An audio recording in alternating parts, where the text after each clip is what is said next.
Hello everyone, my name is Omar Mendez, and today we're going to be talking about feminism. Bitch, I hope the fuck you do! You'll be a dead son of a bitch, I tell you that! Actually, we're going to be talking about George Lopez and how he actually got into a scandal recently over a joke he made during a comedy show.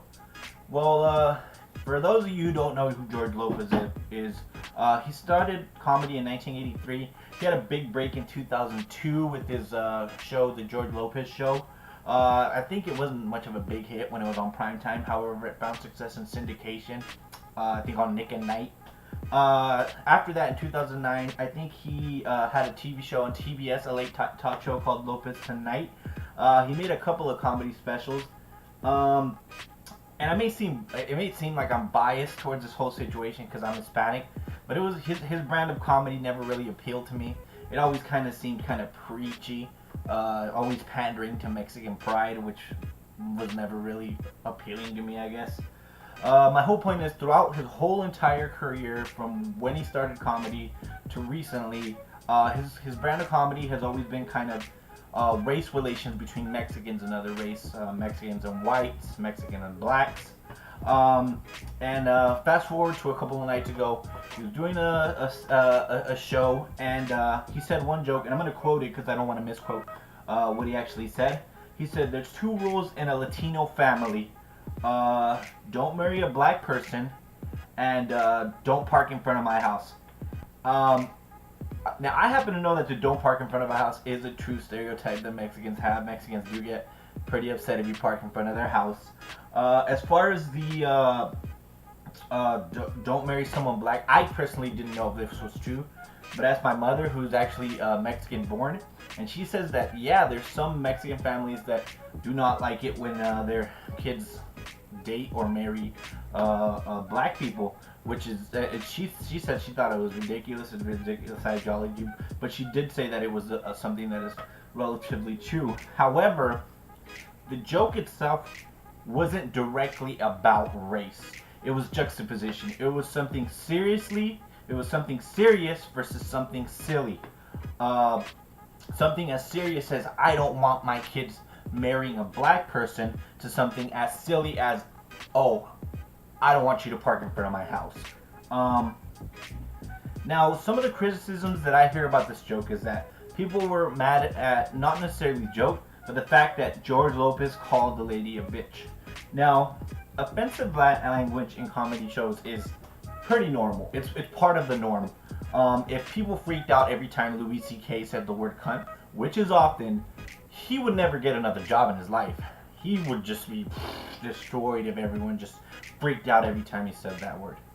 However, he's one of the most successful comedians working today. And another criticism about George Lopez was that he couldn't handle criticism. He doesn't handle criticism very well. However, when you buy a ticket to a comedy show, you're buying a ticket to listen to jokes, not interact. You're paying to listen to jokes. If you don't think they're funny, you don't laugh. If you didn't enjoy your experience at the comedy show, you don't go to another show. Basically, you vote with this sucker right here. If you don't believe in a comedian being very good, you don't invest money into them.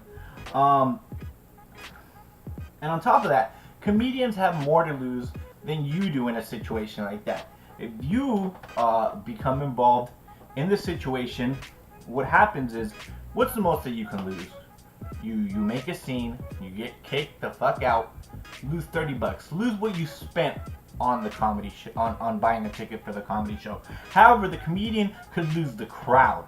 He could have the crowd turn on him, start booing him, basically disrupt his whole show. You can go from being Joe Rogan. One more Mickey Mouse? It's Mighty Mouse. It's Mighty Mouse. I get it at Walmart. I did. I did get it at Walmart. No, Walgreens. I got it at Walgreens. Is that bad? Listen, I'm only making fun of your shirt because it's silly. Mine's silly too, but I self-admit it's silly. I wore it knowing it's silly. You left the house thinking you look fucking cool. That's the difference. To Michael Richards. You can talk, your brain now, nigger! He's a nigger! He's a nigger! Oh my god. A nigger! Lopez a nigger! Very fucking quick. Now sometimes the comedians actually do involve crowd members. However, it is part of their choice. I think Aziz Ansari did one in his last comedy special. Anthony Jeselnik did one as well. Todd Barry, I think, made a whole album based off of crowd work. Basically, it's the comedian's choice to involve you, not the other way around. And the reason I bring that up is because today a report or news reported that the friend of the girl who was actually kicked out said that George Lopez is one of her favorite comedians and that she just wanted to be a part of the joke. No, you're not part of the act. You're there to witness the act. You don't go to a play and say, oh, I'm gonna get close to the stage. Hopefully they let me be an extra or something. No, you're there to watch something happen, and unless they want you to be a part of it, you're not. Now, all of this ultimately boils down to, is George Lopez racist? Now, I don't believe he is. No, he has a bunch of black comedian friends. I think in one of his late night shows, he made a joke about how he thought Mexicans and black people should procreate more, should be involved with each other more. Now, do I believe he wrote that? Probably not. I mean, those late night talk shows do have a lot of writers. However, I do believe he's the type of person that wouldn't say something if he himself didn't believe it.